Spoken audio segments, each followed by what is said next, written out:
quarterbacks rising, shining bright. From coast to coast they take flight. Coach Schumann's eyes, sharp and keen, analyzing every single scene. Steve Culley's voice, calm and clear, talking about their future gear. Strengths and weaknesses they dissect. Future leaders they're starting to mix. Top prospects on the rise. Quarterbacks with vision. With Coach Schumann and Steve Culley, they shine. They'll conquer every play. Scouting reports filled with hope. Each one a star, ready to cope. The field is theirs, destiny calls. These young talents, they'll never fall. Through the storm, through the rain, they stand tall, they won't wane. All right.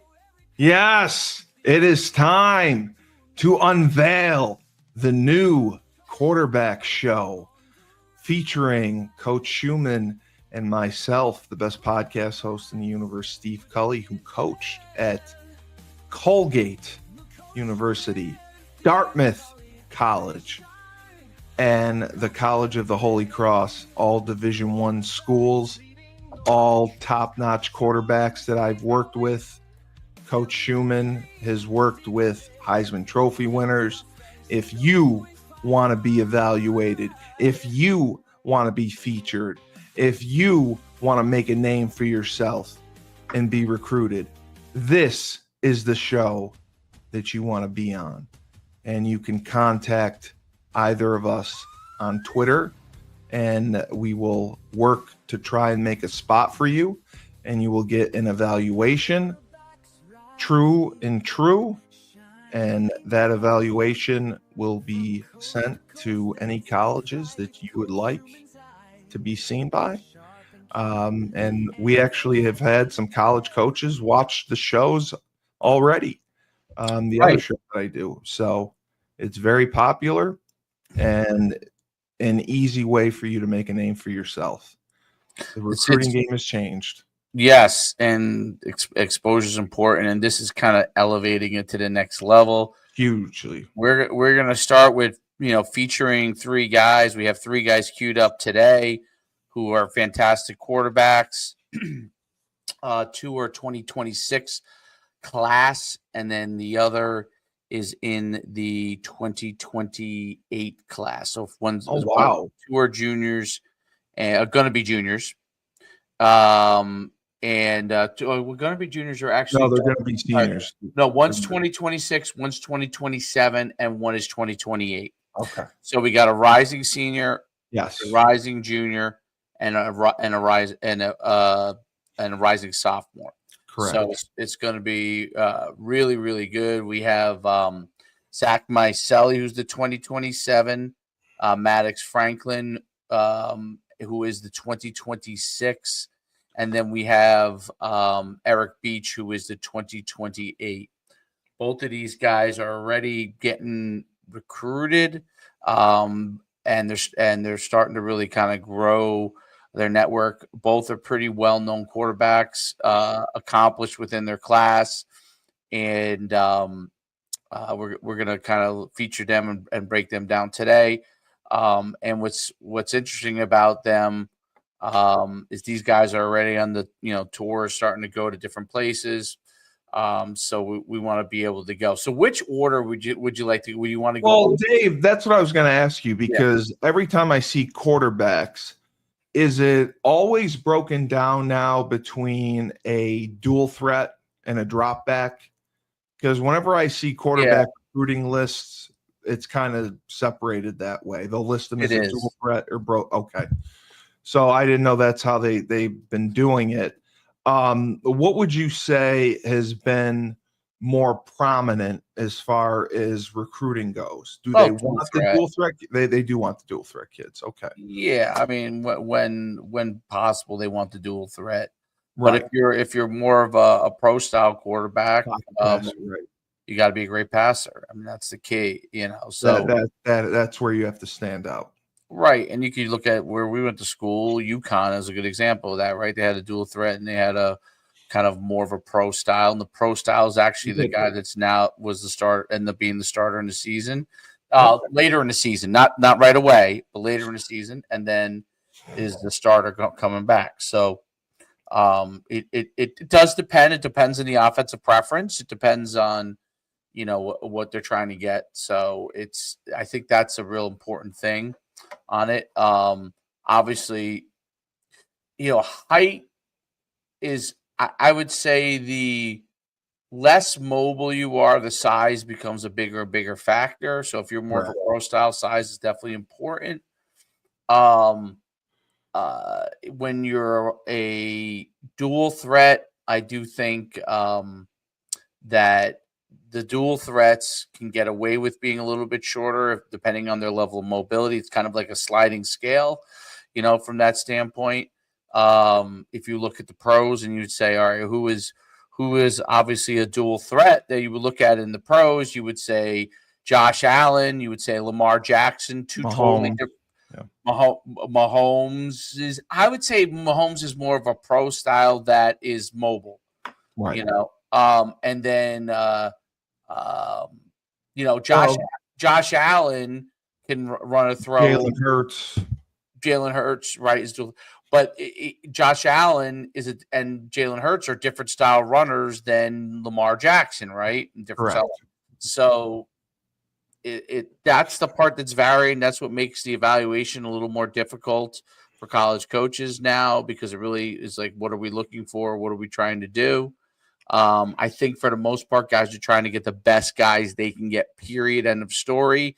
And then I think the offenses are adaptable where they could have the QBs run more or less depending on what they're trying to do, and utilizing RPOs and utilizing the running backs depending on how much you want to have the quarterback run or not.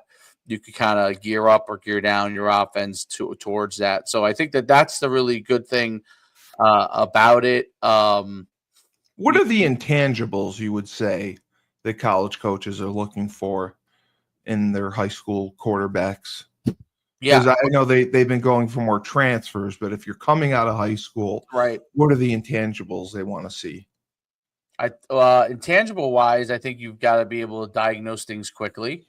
Yep. And you have to be able to make really great decision making. Yeah. Right. And then you have to be able to be in control of the offense and be able to understand how to get all the players on the same page throughout the game. But making quick decisions and being able to make sure you know where everybody is, being able to do that on the fly, and to be able to obviously diagnose what the defense is going to do to you. Coverages.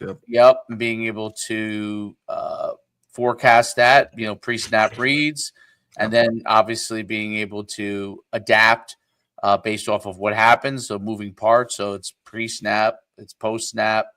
And then obviously from a passing standpoint, coverages, there are certain basic things that they need to be able to know. Two high, one high, middle open, middle closed, that sort of thing.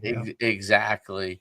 Alignment, alignment of corners, you know what I mean? So are they looking at you or inside, or are they looking at the man they're covering? So you get man, if it's man or zone, and which way the safety rolls down, strong or weak.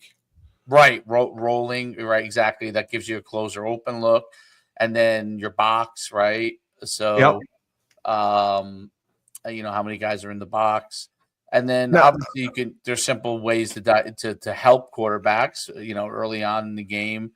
You obviously use motion to get an idea how they play man, how are they playing zone, right? Like what are they rolling? And so you could do that early on to get that. That usually, obviously, depending on the level of the quarterback, up top or the head coach in high schools helping them with that. And then the better they get with that, the better off they'll be.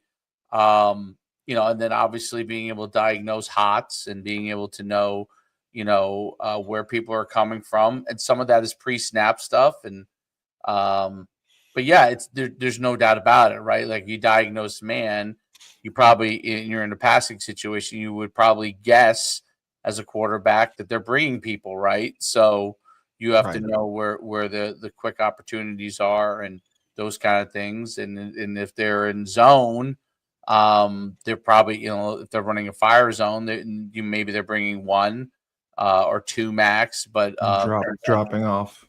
Yeah, and how much of a threat is that to you, right? So I think those are big. But being able to figure those things out quickly, and then really being able to make a quick decision, and knowing where to go with the ball.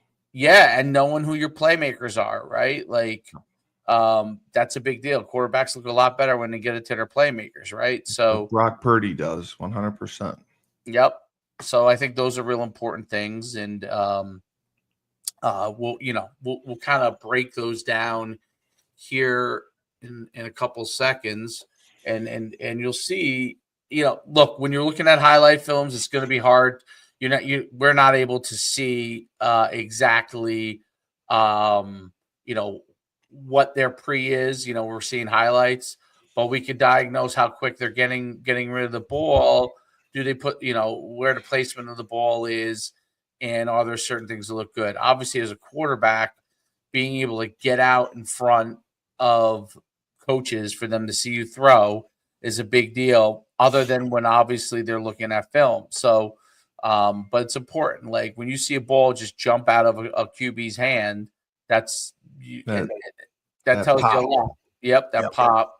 And then how they throw the ball, the trajectory of it, and the velocity, and accuracy of it. I think that's a big deal. Like, do they throw guys open, or are they just basically throwing when they show open? That's a big deal, right? Yeah, you got to anticipate the break, and you got to get it there on time for when they get open. Yes. I think that's, so let's go. So, we'll go, if you want, we'll go young to old. So Sounds we'll go good. 2028.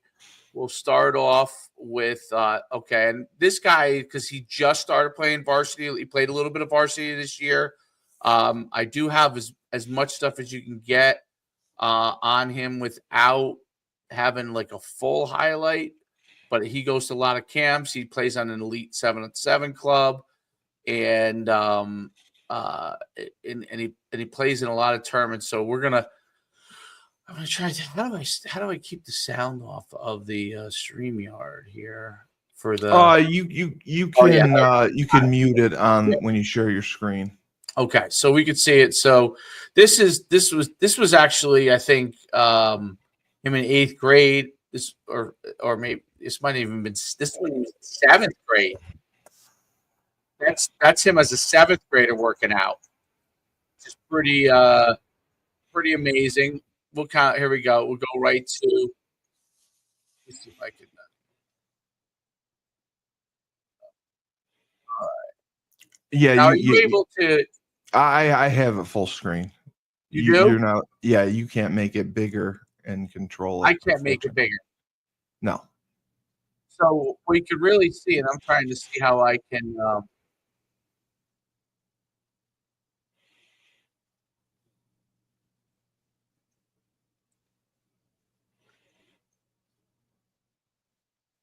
All right, so let's start here. Okay, this was at an all-star game as just a 7th grader. Bunch of wow. clips. Yeah, I mean, this is when he was 7th grade. Yeah, you should be able to make it big screen. Like that. That should. It doesn't. Oh, it's not making a big screen. Okay. Okay, this is high school. So here we go. All right, let's. Yeah, I can't make it because this is not. Oh, I could do this. Okay, yeah, I could make it bigger. It should allow you on the other when you're sharing your screen. The other screen should allow you to make it big. There we go. Like this? Yes. Yep. That's it. There we go. Okay, good. All right. So this is him playing varsity as a freshman. Some of the clips he was able to get to us here. Let's see. Okay.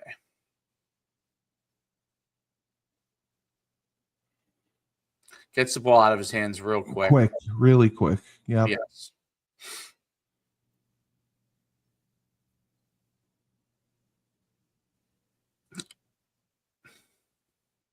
I like that. Yeah. Great. That was a 3-step catch and throw. Because that's how they teach the quick game now. I mean, it's just catch, turn, and throw, right? He gets the ball out of his hands lightning quick. Now he's a pro style. He can run, but he's more of a pro style. I mean, beautiful job on the fade. Yep. This is a freshman. You know. Yeah, he looks like he is taller than 5'11". I would say he's like 5. Yeah, he's definitely like 5'11". He's on that border, maybe 6 feet now. That was a tight throw right there. Tight throw right there. Yep. The slant. All right, I have that. Let me see if there's any other clips. Okay. Let me go back here. All right, good. Oh, yeah. There you go. We got some. Perfect. Okay, so this may be last year in this might be eighth grade. This one he's in 8th grade. Does he have a little bit of a sidearm delivery? This is him in 7th grade. Okay. Grade. No, he doesn't. No, it's like I would say it's like a 3/4. Yeah. You know, it's yeah, good job on the corner. This is him in 7th grade. From the camps he went to. He throws well on the run. Or maybe it was 8th grade. Yeah, maybe it was 8th grade. I like the way he gets his hips turned. Yep. Let's see if we can go and find a little bit more on him on Twitter here. I'm sure he's got some stuff on there. But yeah, he definitely has. He's got zip on the ball. Yeah. Obviously, as a pro style, I mean, to me, like he has the capabilities to play at a really high level. For throwing now, it depends on what you're looking for because of because he's more of a pro style, right? So, all right, let's see if we can. And this guy does everything that you're supposed to do. All right, let's see. This was this just looks like it's some of the clips that we have. Let me see if I can pull up some. All right, here we go. Some 7-on-7 clips. Let's see if we can get this. And it's important now, as you said, to be part of one of the 7-on-7 travel programs. Yeah, that's where they get looked at. It gets you reps too. I mean, that's a big thing, right? Right. The reps against good competition. Okay, can you see this? And then I'll just full screen this. Yep. All right, the full screen it. That one. Yeah. There we go.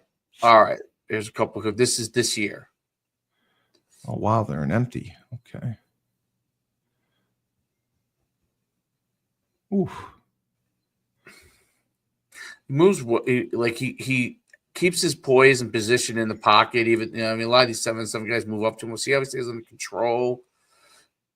That's a great throw right there. Yeah, I like his base. Gets rid of the ball. That was one where they're rushing. Some of the 7-on-7 do different things. Oh, it was a smart decision there. That's a great throw.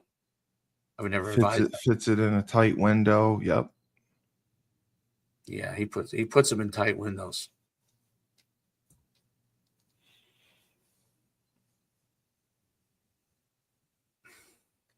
Wow.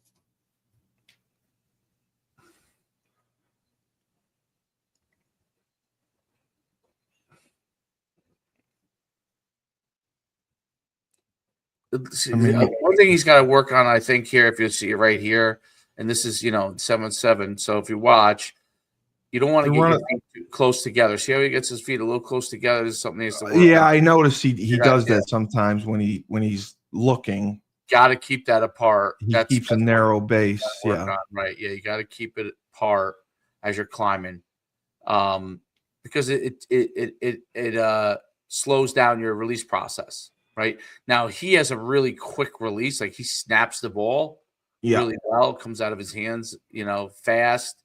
His 3/4 kind of motion. He I mean, look, he's throwing like 3/4 there. I mean, he really has the ability to get rid of the ball very, very quickly, and makes decisions, I think, very well for a young guy. You know what I mean? So I think for a kid his age, absolutely. So going forward, obviously with the prospects, will he be on varsity or JV this year? He played a little bit varsity last year as a freshman. Oh, he did? Wow. He'll be the guy this year. He's at so he goes to Camden Catholic High School in New Jersey, which parochial school. They play good competition. It's right outside Philadelphia. It's a hotbed for recruiting. So, it's an area where there's a lot of prospects, a lot of recruits, both on the Philly side and on the Jersey side there. So.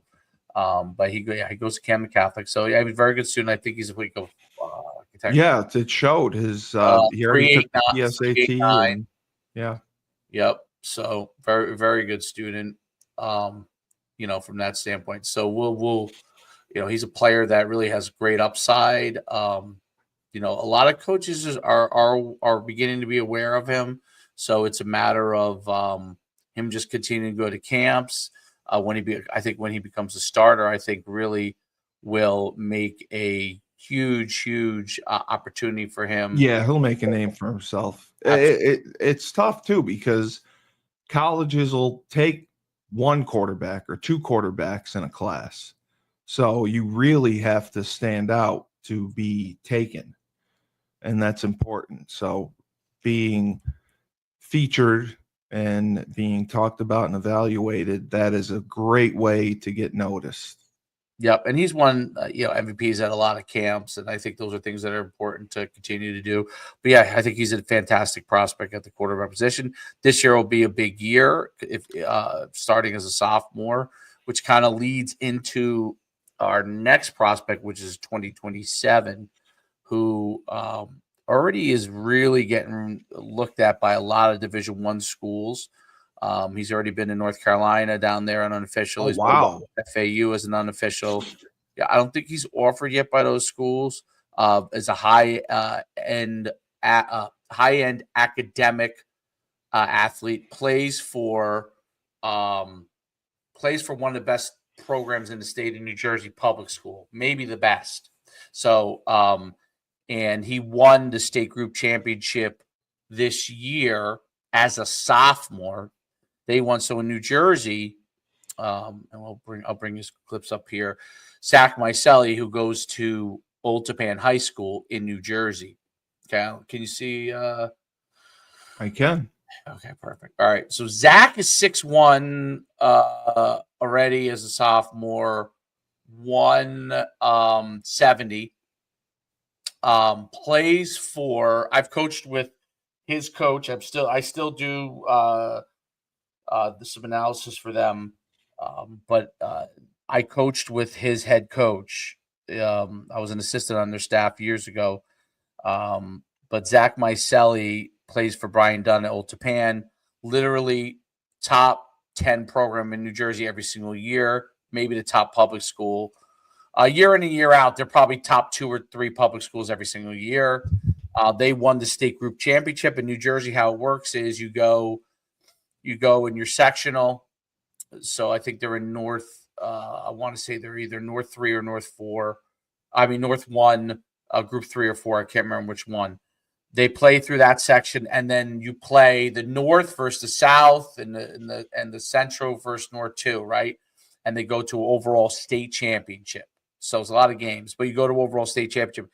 He, as a sophomore, was the quarterback, the starting quarterback all year long on the state championship team. So wow. yes, I threw for over 2,000 yards as a sophomore. As a sophomore, wow. Yes, yeah. He's a heck of a player. And now, is he on? He's a dual threat. The 7-on-7, the Boardwalk Beast. He is not. No, he's Okay. up in North Jersey, so he's probably an hour hour and a half. He's at least an hour and a half north of me. He's at the very, very tippy top, right before you get to New York. So the high school he goes to is Old Tappan High School, and it's right. Just think about the Tappan Zee Bridge across from Old Tappan is I feel like is Tappan, which is on the New York side. So it's like right there, and obviously that leads to where the used to be the Tappan Zee Bridge. Now it's what, the Governor Cuomo Bridge or something? Yeah, it's something like that. Yeah. So that might be the Governor Mario Cuomo Bridge, I think. So here, this is Zach Myelli, 2027, Old Tappan High School in New Jersey.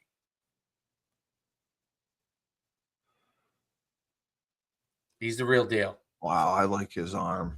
His arm, yep, and he can move. Dot.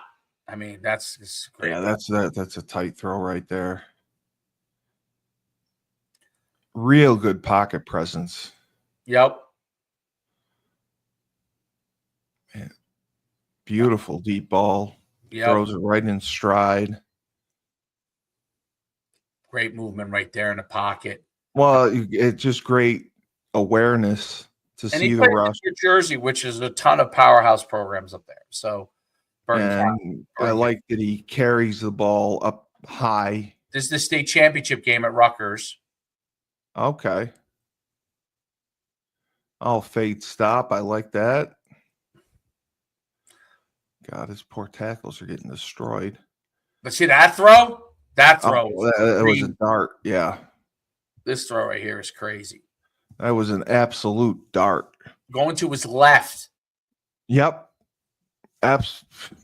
Rolling to your left, throwing a dart like that. It's impressive. His footwork is excellent too. Yep. He keeps his feet. Let's see. Maybe we can freeze him. He keeps a wider base. Yep. Yep. And he gets his hips into his throws. And look, when he feels the need to escape, he's got that nice wiggle, and then he gets his feet. I mean, that's a great throw again. Jeez.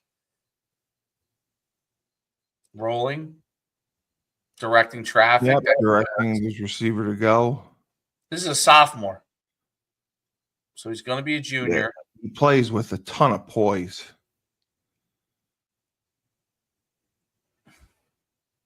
That's a great throw. Yeah, a lot of poise in the pocket. He doesn't get rattled. Saddle State Championship game, another big throw. Corner out. Look at that. He's got two guys blitzing. He evades both of them. He's very poised. He's very under control. Yeah, that's exactly, a great throw. Exactly what I said. Guys turn, His poise shines through. He doesn't get rattled. He's got great pocket presence, but he doesn't look at the rush. He keeps his eyes downfield, and he makes the necessary throws, which I like. These vertical throws are just on time. Oh, yeah, they're right on the money.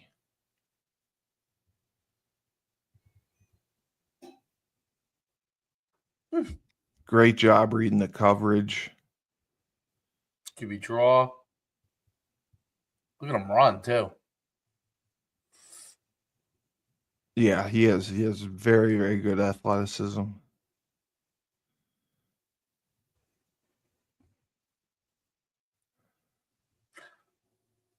Yeah, I mean, he is an offer candidate for sure. What Right did you now. say? 6'1"? 6'1", yeah, 170. Yeah. Yeah. He's a little slim still, obviously. Yep, he'll But grow he's into young. it. He's only a sophomore, so I mean he's probably gonna be 200 by the time he's a senior. Yeah. I think he Never can. mind.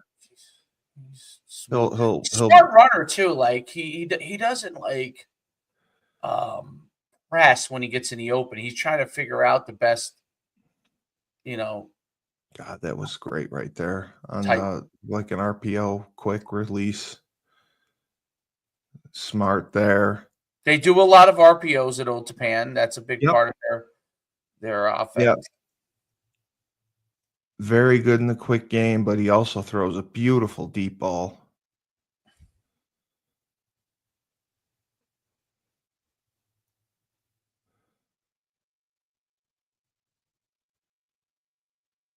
Great throw, hot right to his head. I love that when a quarterback does that. When Yeah. they recognize that the space is just throw to his head.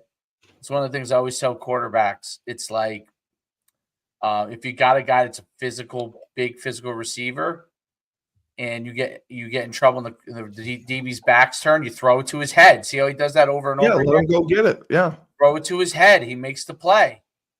And the thing that also stands out, he does not make his receivers work for the ball. He Yes. puts it right on the money. I mean, right there, he just hit him right in the numbers, and that was a tight window. I like how he really see that right to the head. He gets the right ball to the right personnel. You know what I'm saying? Yeah, So absolutely. It's a receiver, he gives it, lets them use their body, lets them use their size. Smaller receiver, he gives them an opportunity to run and catch. right. I mean, His decision making is on point. his natural instincts. He's a tough runner too. Oh yeah.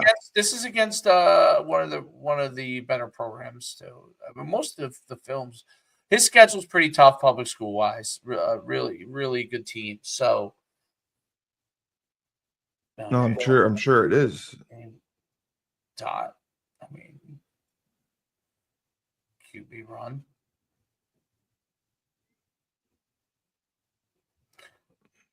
Yeah, to me, now look, in the old days, I think you would already have an offer. So yes, it's because of the transfer portal and everything that they're not out. Wow, yeah. I think he's got such a quick release. I love his decision making. I love his pocket presence, his athleticism, and he does not make his receivers work for the ball. That's hugely important. Everything looks very crisp. Crisp. That's the great word. Crisp. Yeah. Crisp. His timing is very good too. Yes. He throws on time. He's got poise in the pocket. Very good pocket presence. He knows when to run. I love that he looks to throw first when he runs. Right. He'll escape, he'll evade, and then he'll look to get the ball downfield instead of taking off. He'll look for the big play. And then if it's not there, he's not afraid to put his head down and run. And he's athletic enough to do it. There's no doubt about it. All right, now let me see. I just want to see here on Twitter if. And he's a guy. I mean, UConn should absolutely be looking at. 100%. I mean, he's already visited some really, really big schools, and then so it's something that I think he gets to camps, he starts working, he'll do really well. His performance will speak for itself. Yeah, I think he'll do really well, and then obviously he's coming back for junior. So that's our 2027. Okay, he's definitely one of the top quarterbacks in his class in New Jersey. Probably fighting to be one of maybe the top. And he's a guy that can get away with being 6'1". Easily. Probably. I mean, I don't think he'll have a problem being 6'1". Absolutely. But Right. I could easily see him putting on another inch and a half. I mean, I could see him playing at 215, 210. Yep. He's got the frame for it. 16.5. You know, he reminds me like a little bit. He reminds me of a faster Shane Stafford. That's what he reminds Yeah, me of. You know, more faster. athletic. Yeah, I mean, obviously, Shane was a tremendous basketballer, very athletic, but this kid probably has more sprinter speed. You know what I mean? Sprinter speed. Right, downhill, right. Um, but yeah, I think he's really a guy who's gonna. I think he's gonna get quite a few offers as it all shakes out. Our next guy and our last guy today, as we go up, is 2026. Is Maddox Franklin from Lincoln County High School in Tennessee, Fayetteville, Tennessee, I believe it is. Oh, He's wow. He's 6'2", 190. Okay, 9.5-inch hand size already, 4.12 GPA. By the way, all these guys are fantastic students. Yeah. This guy is a 4.12, Maddox Franklin, 2026.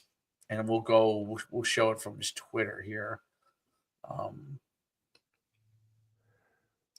Have you is he someone that you have been in contact with, or his family? Yes. So I work good. with these three guys already. Beautiful. Yep. So that's why I figured it'd be guys to talk about that we already know are pretty darn good. Yes. All right. So this is Maddox. And Tennessee's obviously good football. Yep. Oh yeah. There's no doubt. And let me just. So I mean, he's already. I believe a couple of Division twos have already offered him. You know, you look here, Tennessee Varsity, which is I think one of the recruiting sites. They have him listed as 5A. Yeah, one of the top core returning players in all of Tennessee. Yeah. You know, he deadlifts 435. Here he is deadlifted 4. I hate the form there, but deadlifts at 435. This is a kid that's constantly working, and he's been visiting a lot of schools. I think he went to Pitt in right after the season to visit. He's been to quite a few different places. So he's also he's in an area that I don't think a lot of people go to. But this is great stuff because you could see, you know, of course, in Tennessee, you get some clips that you can really see overhead stuff view too, like the drones. All right, here we go.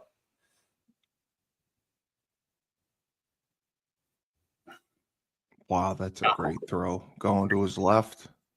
Great throw. I'm just gonna expand it a little more here. Jeez. Corner route in the corner in the end zone. Oh my God. Wow. Climbs the pocket. He's a dual threat too. He can run. And that was a great throw. Stepping That up. was a great throw. Another Takes the hit, puts throw. it on the money. Yeah, let's look at that because that is that's I just want to see his see how he keeps see his feet there? Yeah. Yep. He's got his hips turned. He's turning his hips, the back foot's turning. The pressure's coming and he takes it. And he gets it off, puts it right on. I think the only thing I'd say, he carries the ball a little You got to low. be careful not to overstride because he's got a nice base to begin with. You know what I mean? Right. But he still gets that foot down with the front foot down, so he could. You know, I always say it's not like the shot put because the shot put now they spin, but in the old glide day, like old gliding, get that foot down, and they when they block, the quickness of that allows, you know, the difference in your trajectory, your speed. And that's a little bit what QB throwing is like. My only question is, does he carry the ball a little low? Yeah, let's look at it. Because I'm asking. As long as it's in, let me get a better angle of. Great back shoulder. I see, because you think he's grabbing it. He has it towards the stomach. I think he should. Do you want it higher or no? Well, it should be in like the chest area here. You know, I don't think you want it down at the stomach. Right. That's great. Oh, jeez. Wow. I think he could. I think he doesn't have to follow through more. I think snap a little bit more. Yep, That's what I think. see. I see that. I see that Snap on the throw. with That's a his great snap there.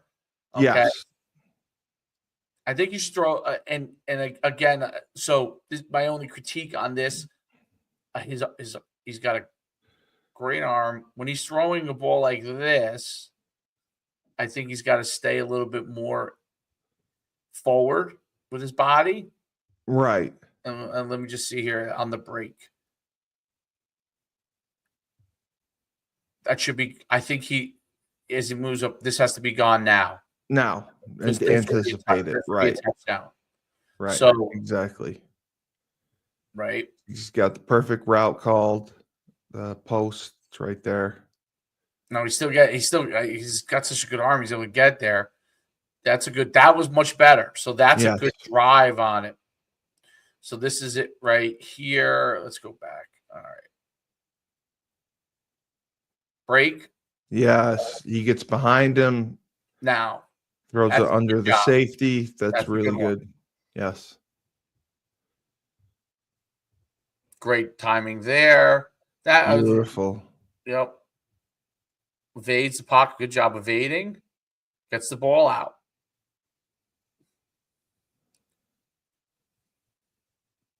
Sprint out. Nice job. There's like a one-man route.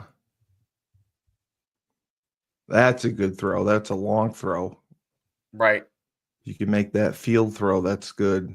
That nice seam ball. Let's see here. Okay. Looks like they're running almost four vert concept. So wide base is good. Yeah, I think he's got to get a little. That's way too wide. Too wide. So that's one of the things that he's got to continue. But he still makes the throw. It makes it more arm, you know what I mean? Because if his block was right underneath him here with his front foot, now he would come forward a little more with his hips. Right. It's because that seam, when you throw the slot seam, you want that on a line. You want that thrown on a rope. Right. He put a little air under it. Carry is. So that's the only thing I noticed was he carries it a little low, but great use of his hips there. Very good decision maker. Now the question I had was, is he taking too deep of a drop? Right, because that makes the throw a lot. Because it's five. I know it's different in the shotgun, but see, I'm not. I'm trying to figure out if this is something he's coached on or not. Because I thought the shotgun, it's 1-2. You know, you don't need to drop back as far. Exactly. Like, well, you saw how Eric was staying. Like, the first kid was staying, and the three-step is catch and throw, right? Three-step is catch and throw. So I think, I don't know see this. Let me see the route here. So this is okay. Well, he's escaping, but it must be a 5-step. Yeah. See how much depth he gets? Yep. Because that to me should be 1, 2, 3, 4, 5. It should be 1, 2, 3 and gone, right? Exactly. Yeah. It looks like he's drifting. There we go. That's perfect. There. That's right where you need to be. That's where you need to be. The quick game is good. Quick game I don't is think good. He needs to drop. Like, see, they must be coaching this like back. No, this I would not think you would need to drop. No, you just turn, throw. Yes, he should just turn and get his shoulders and hips in position and throw. He doesn't need to shuffle. Like that's fine. That's better. That's good. I'm trying to figure out, like, sprint out's good. That was good sprint out. That was turn and throw. Nobody blocked on that play. But yeah, he just drops and drops. Yeah. It should be 1, 2, 3. Because now you're a long throw. Well, and you're putting your tackles at a disadvantage because you see the drop in there. Yeah. I wonder, is that good athlete? Very good athlete. because if you take the 2 steps and you're in place, you give your tackles room to run the guy by. If you keep dropping back and a tackle is trying to run the guy by, he's going to run the guy into you. Yep. So I think those are corrections. I think from a correction standpoint, they're easy to make. Yeah, the base that could be wrapped, and then the drop again. I don't know, what they're being coached on or not. Like just carrying the ball up a little higher. Well, right in here, getting his hips turned, just so it gets out. But I think and the base. Yep, no doubt about it. So those are 3 excellent quarterbacks. I think Maddox may fall into like that FCS realm. And then now he makes those corrections. I think the ball will come out crisp enough. He's got the arm to do it. He's got a cannon for an arm. Yeah. He's just got to fix his mechanics. Yep. If he gets his mechanics fixed. The arm mechanics are excellent. The hips mechanics are excellent. It's just the footwork, the front foot, and the base, and the drop, and then the drop. And which the only thing we don't know is like sometimes I know it sounds crazy, but sometimes the coaches coach that. Coach them that like get more time. But you're already in the shotgun, like you don't. I don't know. I always coached that when you're quarterback. Like I always coached my linemen to know where the launch point was. Where's his launch point going to be? Because that would determine how I would have my lineman set. Because if he's going to be dropping back, then we know, we're not going to be able to run the guy by in a speed rush. We got to take a stand. Right. Because he's going to run right into him. So the launch point's very, very important to know. So if they're coaching that, I don't believe if it's a 5-step play, you're already in the gun. You don't need a 3-step drop. I agree.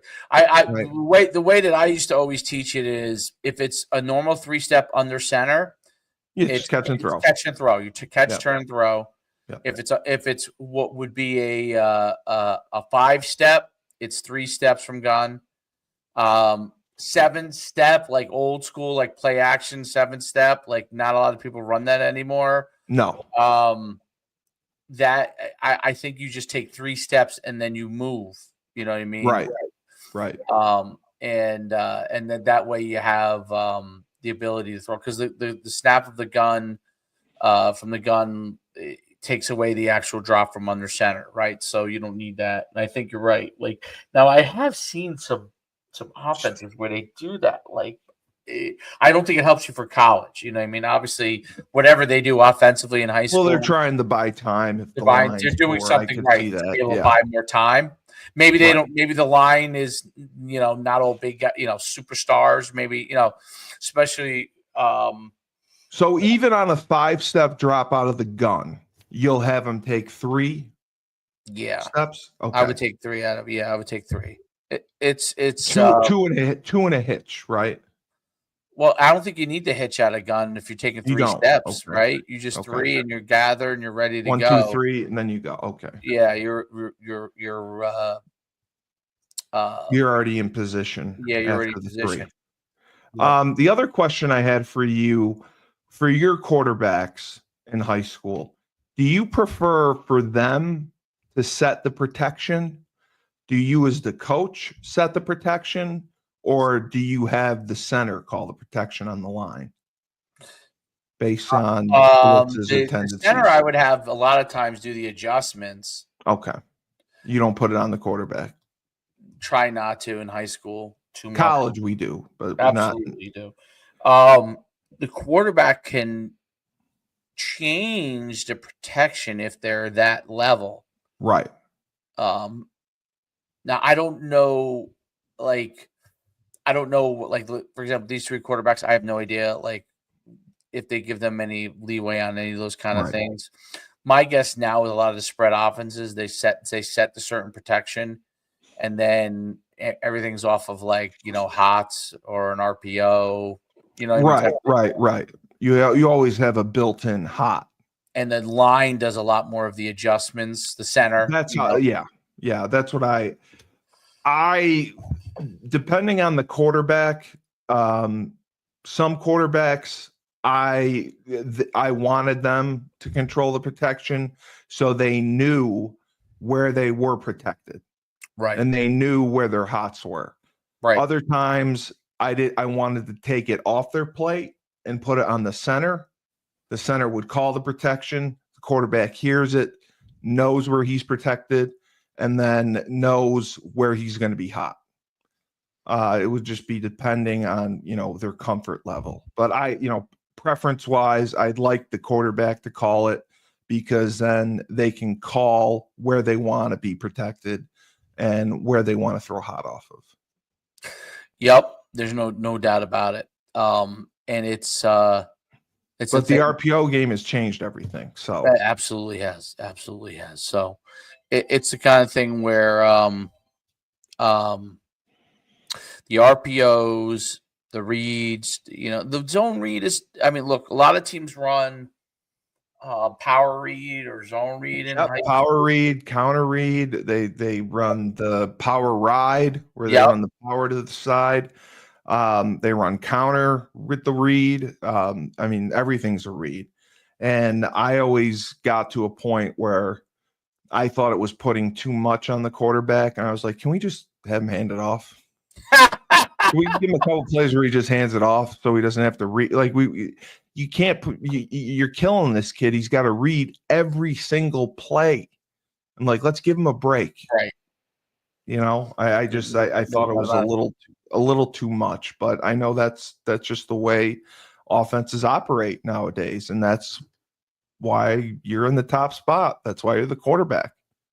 Well, so I think there's look, the pros and cons to each side of it is you might get a much more open play if you're reading. Well, yes, it's one less guy you have to block. Correct. Right. When you have a pro style, you're right. They could focus on the decisions and the protection. Yep. And that's how they make up for it. Like, there's multiple ways to skin the cat in it now, but I do think there's pros and cons. It really depends on what your quarterback. Like, if your quarterback is excellent identifying pressure and coverage, is really, at the college level, especially, if they're excellent identifying that, you could probably run pro style because, and almost like you see with Mahomes, look, it's pro style, it's quick game, but he doesn't have to, and he can kind of escape because he's able to identify where the pressure's coming from, which allows him to escape away from the pressure better. Well, I had a quarterback like that at Holy Cross, Peter Pujols, and there were times where he would set the protection opposite the blitz. And I would go, Peter, why are you sliding the protection away from the blitz? He's like, because I want to throw hot over here. I like the hot throw here. I was like, all right, okay, that's what you want. He knew the blitz was coming from a certain way. He didn't want to be protected. He wanted to throw hot. So he would call the protection the opposite way. And I never had seen that done before, but he liked doing that because he knew he was hot. He knew the guy was going to be open. And he was fine taking a shot. There's no doubt about it. And I think that's so that gives you more. Look, the smarter the quarterback is, the more he can, the things he's comfortable identifying. You got to know his comfort level. And great coaches, I think, are able to vary what they do based off of what their quarterback's comfortable with relative to what his ability is. Meaning, if you got a guy that's let's use Lamar Jackson as an example. Someone could run like Lamar Jackson, right? You can be patient in him learning the other processes along the way, feeding him this, then feeding him that, which is what has allowed Lamar Jackson to become a better quarterback in the pros, right? Because they've staged that development. He was such a good runner. Really, really obviously elite. You're talking like a 10-5 100-meter dash guy, right? So elite as a runner that you could kind of spoon fed each stage, right? And now he's able to do a lot more, right? Then you get 100%, yeah. then you get guys like Peyton Manning who come right in, probably identifying coverages out of high school, Yeah. And now you're just trying to enhance that ability, but he doesn't run, right? So you're using boot with him. That's what you're going to have to You do. got to use other things to control the backside flow, so the backside doesn't flow and make And the play pressure's in the on run him game. to not make mistakes in identification, right? So Yes. the pressure's on him, right? Tom Brady, somewhat similar, different skill sets, but similar Right. in that sense. Like he has the ability to understand everything. And then I would say you take like a Josh Allen, and a Josh Allen is I would say maybe originally a little bit farther ahead because of his size and arm. Yeah, he's a big guy. Than Lamar Jackson as far as the identification of things, a little bit farther ahead because he was like in an offense where he was kind of standing in the pocket a little more in Wyoming. Right. And they threw the ball over the yard. But it's kind of like with him, they progressed his running game based off of how much he showed he could do, like RPOs and those kind of things. So the fact that he's so big and he runs downhill, like and he does not slide. no, he doesn't slide. So he runs downhill. So his running game is different than Lamar. So you kind of backed into a run game with him at the NFL level, right? Where in college, you probably could have just get away with him scrambling and being bigger than guys, faster than guys, right? So I think that there's a lot of different ways you can do it. The key is, what is the quarterback and the coach, head coach, and the offensive coordinator comfortable with, and then what guys are they able to recruit and get there, right? So obviously Ryan Day at Ohio State's looking for certain guys, and he's able to get those guys there, right? 100%. Us at UConn, we're trying to mix and match. Find the best, figure out who's the best guy, move your offense to that, right? So whatever it is, whether it's dual threat or pro style, whoever the best guy is gives you the chance to win the most games. You kind of you massage your offense to that, right? And so that was my problem with UConn was when Joe Figiano was the quarterback, they didn't really change the offense to they suit will this him. year, though, if he's the guy. I think they will. I hope they do in the running game, because whenever they ran outside zone with Joe, the backside pursuit was so heavy because they had nothing to control the backside. So I hope they put something backside, whether it's a wide receiver screen, whether it's a bubble, whether it's an orbit option, something to hold the backside end. They were doing some of the end zone type stuff, like the normal zone stuff, a little bit of it where guy goes in motion, back goes in motion away, and they run zone. Yeah. So that or to you hold run the backside end, backside screen with a wide zone, like coupled off of it. They do have the backs to do that. I think I think the guy who's really great at like the RPOs and massaging his offense to what his quarterback can do better than anybody is probably Lane Kiffin. Like he's he's grown into that. Yeah, he's grown into that couple of years. Yeah, he's really like, the guy's more of a runner, he does a little more of this. If the guy's more of a passer, he does a little bit more of this. If the guy's really smart, he allows him to do that. I mean, he's really grown. Like with Jackson Dart, to his strength. Yes, he grew Jackson Dart's abilities over the 3 years. Like really grew it. He made him into a first rounder. He made him into a first rounder, where he was a guy that was running a little more in the beginning, and then who had a really good arm. He had a great camp with the Giants over the weekend. So, Yep. He may see action earlier than later with how he performed. Yep, and so that, like, he's an example of a guy who likes adjusting. The Mike Leach is no longer around, but Mike Leach was very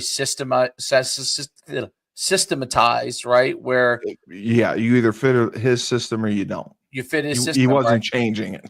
No, he wasn't changing that system. Now that system happens to be a good amount what's run in the passing game at the NFL, not the run game, but the Yes. passing game at the NFL. So if you're good in that system from a passing standpoint, you're probably going to be able to pass it, which is why you see like Gardner Minshew, who's a disciple of Leach, right?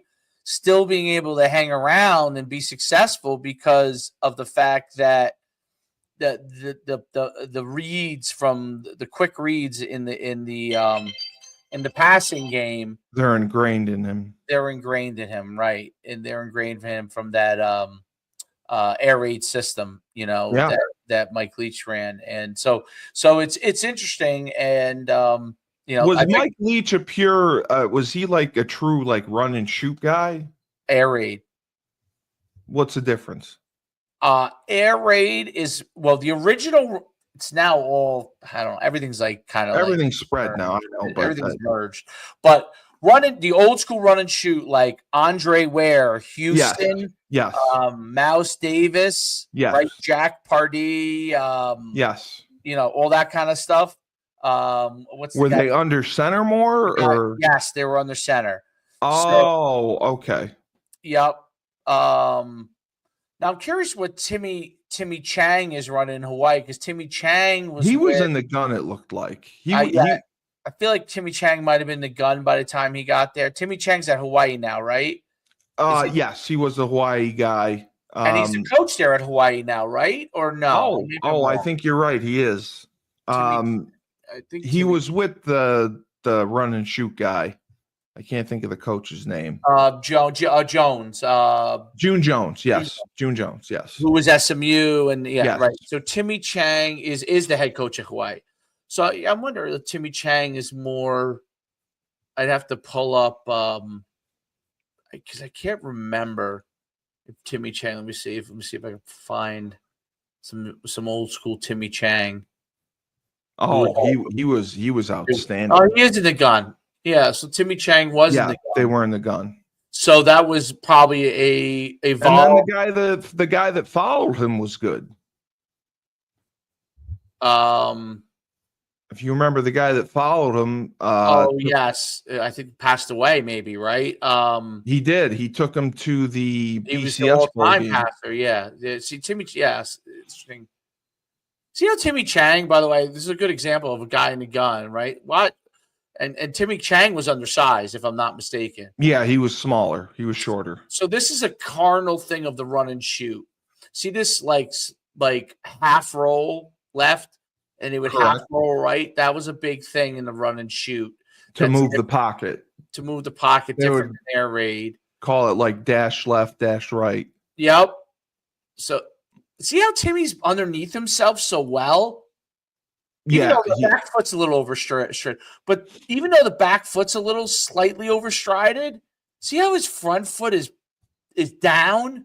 Yeah, I think because he didn't have the strongest arm, he needed to use his body.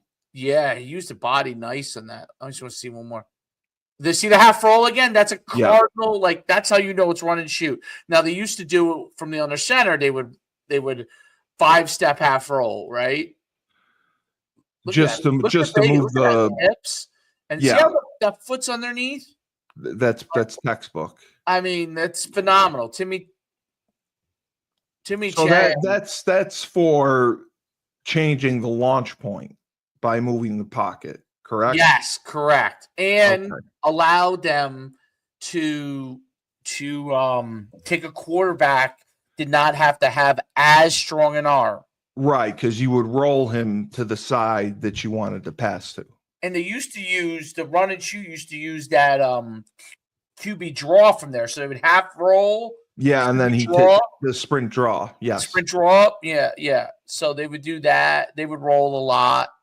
And then, but the air raid is much more in the pocket. Okay. All about mesh. Everything starts from mesh. Multiverse. The mesh concept was the base for the air raid. Oh yeah, it's the base. Everything was off of that. Verticals, yeah, 4 verts, and mesh. And mesh underneath. Yeah. Now run and shoot used a lot of like flood concepts. They used mesh. they used a lot of sit down concepts, like Sits. Yep. I don't know if Spacing I would routes. say choice, spacing and choices. Yeah. You know, where you would have like if you ran like your verts, like one guy would chase basically the safety, and based Yes. on where the safety played it, they would either sit down or continue on. You know what I mean? Right. Like Right. that's big run and shoot. Right. Whereas I think Leach was much more 4 verticals, right? Right.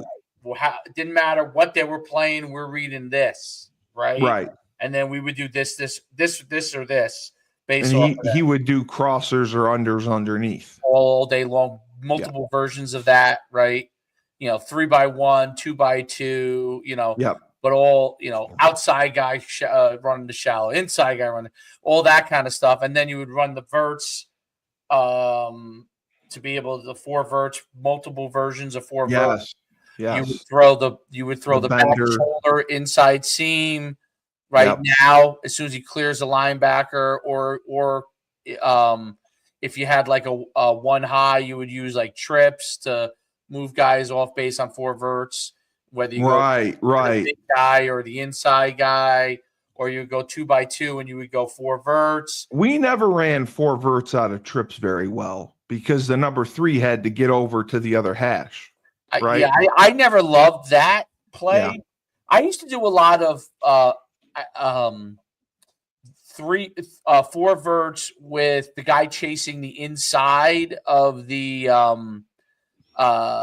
safety. Like if there's 2 high safeties chasing towards the inside, so he's almost like bending it. Well, that's what it is. There's but always if you a went bender. over across, there were people that would run that other guy to the opposite hash. Oh, I would not do that. No, people used to do just that. a slight bend. Yeah, I think the original. I am not 100% sure, but I think the original. Not out of 2x2. No, 3x1. 3x1. Oh, 3x1. Yes, we would bend them all the way to the opposite hash. Yes. That was always. Yes. I never loved that. It. Yeah. 2x2, it was just a slight bend. At a 3x1, we would go like this. We would take this guy, the inside guy, and I can't do it from here, but you would have the 3 guys. I can't. Yeah. And the guy, I would go 1, 2, 3, and instead of having him go all the way across the opposite hash, I would have him run slightly inside and see where the safety would go, because it would almost make it like a post for him. Okay, so you would keep it skinny. Keep it skinny, and then if it was 1 high, I would just have him run right at and occupy. So I would have throw right away now to the middle guy. Yeah. Like as soon as the ball was, there's nobody there. Yeah. Nobody's there because the other guy's going to the flat, right? And the other guy's on the outside. Hold them. If they were too high, which most people would have a version of cover 4, I guess, with it. Or a quarter half with it, right? So then you would have that safety already there. And that's where the bender inside, right? And if he moved with you, keep taking him. Yes. Up and across. If he didn't move with you, basically you become the post. If you move towards the middle guy, start to get over to the middle guy, I would just throw it right over the top now. So you have it immediately, yes. There was one danger with that. If the backside safety was robbing it or middle, he could pick it, right? So it was really like in college he probably would. So you would have to do something with that backside. What I would do is you use the back in a route there, so you wouldn't even like that. You check release the back. The goal would really be for him to be the control route guy, and you check release the back, have him run an arrow route, something like that. Yeah, exactly. So, but anyway, that was really good. We covered 3 guys. For those of you, and I'll let Steve finish it with, but if you're interested, DM us. Okay, this is only going to be quarterbacks this show, so we're going to feature quarterbacks. Absolutely. We'll do it up to 2 times a week. There's only so many slots. DM us. We'll let you know what you have to do to be able to get in on it. Available. Yep. And we'll continue to feature players. So yes, we'll feature you. We'll do what we can to get your video out to the film to any college coaches with our evaluations. You'll get a lot for what we're offering. It's just not showing your film on here. We're going to do what we can to help you out and make sure you get evaluated and looked at by the schools that you have interest in. And we'll let you know what level you're best fit for. And that's huge, so you're not wasting your time at other levels of colleges where you may not get the same look or the same opportunity to play. Identifying that is the first step to recruiting. You know where you fit best, you know where you can play, and then you can focus on what schools that you have interest in. And it's changed because guys who may have been at FBS before because of transfer portal may fall to FBS. So we could see you as having FBS ability. Right. It's just there's not that many opportunities. Yeah, there's not as many opportunities. So you have to understand that. Especially as a quarterback, right? How many guys go on the field as a quarterback? So you got to. You're taking one or two a class.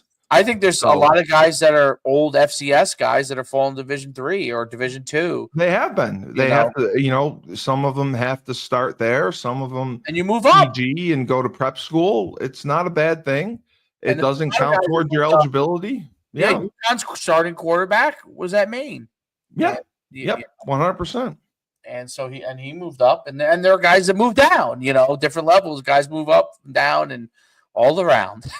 Well, yeah. It's a crapshoot. So, but you're going to get evaluated by people with really high level coaching IQs, been at the college level, who know the position, and can accurately tell you where you fit best. And then that will help you on your journey. No doubt. And then, like Coach Schumann said, the 7-on-7 clubs are paramount to you getting film, to you getting looks, and showing that you can make all the throws, showing that you have the footwork, showing the mechanics, showing the pocket presence. All that is what coaches are looking for. So with that, I think, a banner first episode. Absolutely, no doubt about it. So again, Coach Schumann with his Boardwalk Beast 7-on-7 club. They're very active. The college camps are coming up next month. Start working and get ready for that. And anyone interested in being featured on our show, make sure to go on Twitter and you can DM us. I'm on Facebook. You can message me on Facebook. Instagram. And, Instagram. And, we are having spots fill up fast, but we will do our best to get you on next week's show, if not the week after, but you will get featured, and we will help you throughout the process. So for Coach Schumann's quarterback prospects show, I guess, and Steve Cully, I'm the best podcast host in the universe and quarterback evaluator. Remember, when life gives you lemons, don't make lemonade. Take 2 oranges and throw them back at life.